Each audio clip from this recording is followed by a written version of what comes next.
Bonjour et bienvenue au 5e Forum international de la cybersécurité. Je suis heureuse d'accueillir sur ce plateau à présent Fabrice Clerc, directeur de la stratégie de Secure, pour parler ensemble de la lutte contre les attaques en fait par déni de services distribués. Alors tout d'abord, première question, Monsieur Clerc, pourriez nous expliquer en quoi consistent en fait ces dénis de services distribués? Oui, absolument. Bonjour. Bonjour. Donc derrière le terme déni de services distribués se cache en fait toute une série d'actions cybermalveillantes qui consistent à saturer les systèmes d'information de manière à les rendre inopérants. D'où le terme déni de service. L'idée étant effectivement de pouvoir paralyser les périmètres qui sont visés, et ce grâce à différentes stratégies sous-jacentes. Mais la plus connue étant l'utilisation de transactions légitimes dont on va abreuver le serveur d'information de manière à le faire travailler au-delà de sa capacité pour le mettre hors de service. Très bien. Et quelles sont les motivations en fait des auteurs de ces dénis ? Écoutez, les motivations sont diverses en fait. La première motivation est évidemment une motivation financière. On s'aperçoit tout d'abord que ces attaques bénéficient d'un rapport de force de plus en plus déséquilibré entre les attaquants et les victimes. C'est-à-dire qu'il coûte de moins en moins cher à un pirate de lancer une telle attaque. Il peut même aujourd'hui louer les services d'un attaquant en ligne en remplissant un formulaire web.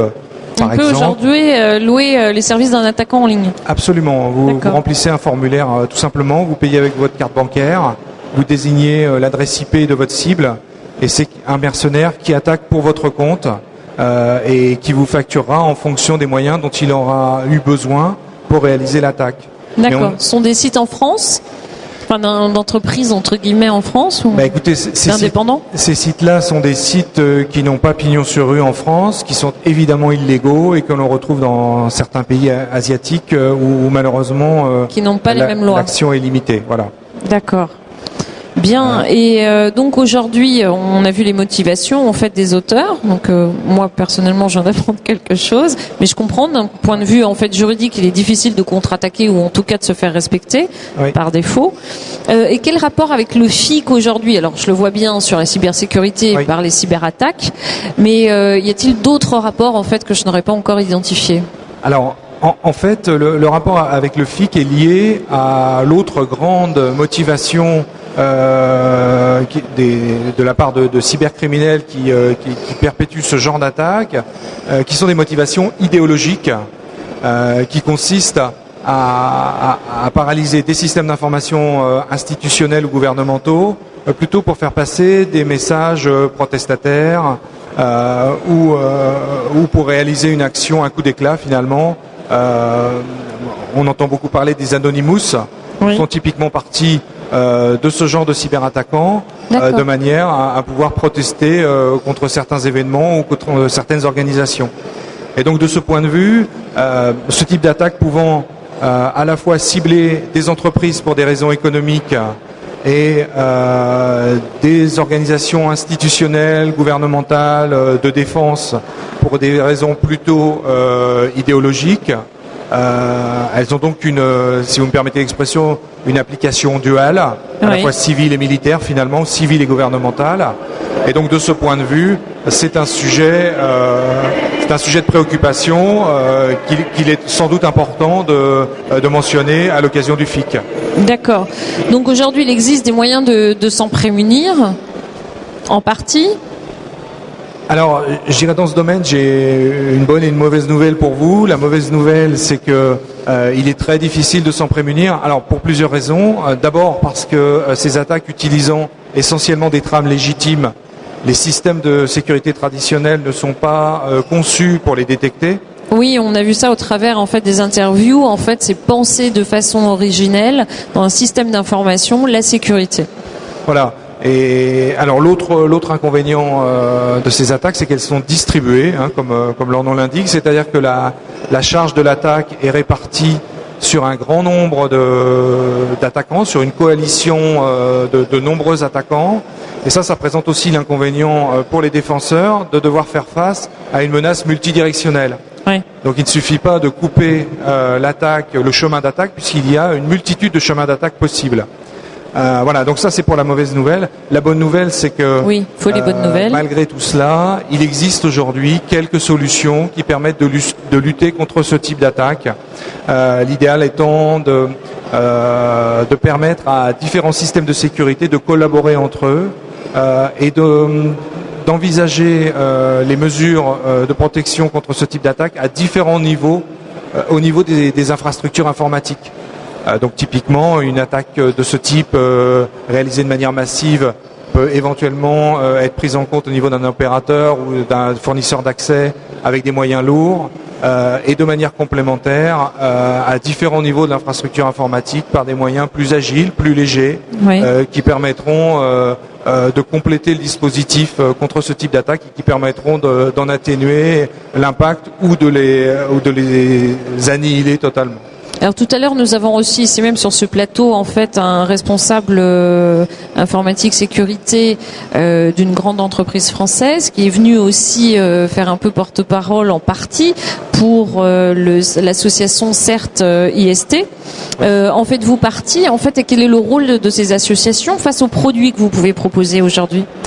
Eh bien, écoutez, nous ne faisons pas partie du CERT-IST. Nous sommes nous-mêmes non pas utilisateurs de solutions de sécurité, mais offreurs de services, oui. Fournisseurs de solutions.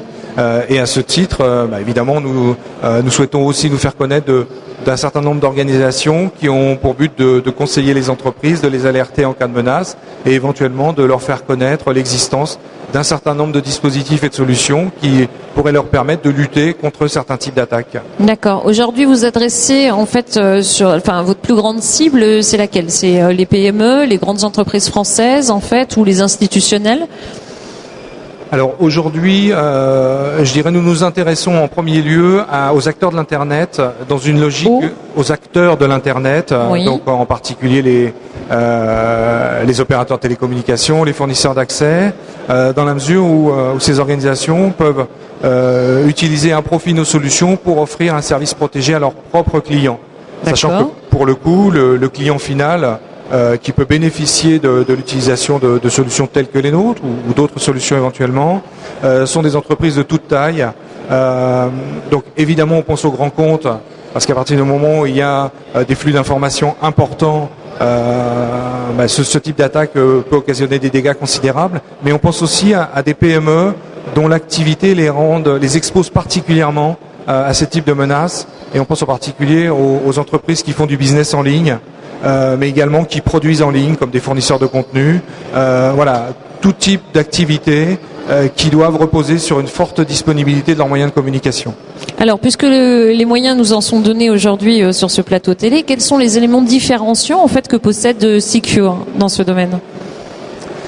Alors écoutez, par rapport aux autres solutions existantes qui sont relativement peu nombreuses malgré tout, Secure a une approche, je dirais, agile par rapport aux différents types de menaces, parce que bien souvent contre ce type d'attaque, on se focalise sur les stratégies principales qui visent à saturer les systèmes d'information. Il y a beaucoup d'autres stratégies plus subtiles qui permettent d'atteindre le même résultat. Et donc nous souhaitons mettre l'accent sur la façon de lutter contre ces autres façons de réaliser ce type d'attaque. D'une part, nous avons aussi le souci de travailler dans une logique intégrée, c'est-à-dire que nos solutions se veulent le plus interopérables possible avec d'autres solutions complémentaires, donc situées en amont sur la chaîne de valeur. En particulier des solutions de détection, par exemple, de détection d'intrusion. Et puis un dernier point, c'est que aujourd'hui on parle beaucoup de souveraineté, d'indépendance. Secure est la seule solution française de nature à lutter contre ce type d'attaque. Et donc ça permet aux entreprises qui souhaitent s'en protéger de ne pas dépendre d'un fournisseur de solutions qui serait étranger avec les éventuels risques que cela peut comporter. On entend beaucoup parler du cloud souverain. Oui. Donc nous proposons une solution qui permet de préserver la souveraineté jusqu'à la protection contre ce type d'attaque. Très bien. Merci beaucoup Fabrice Clerc, pardon.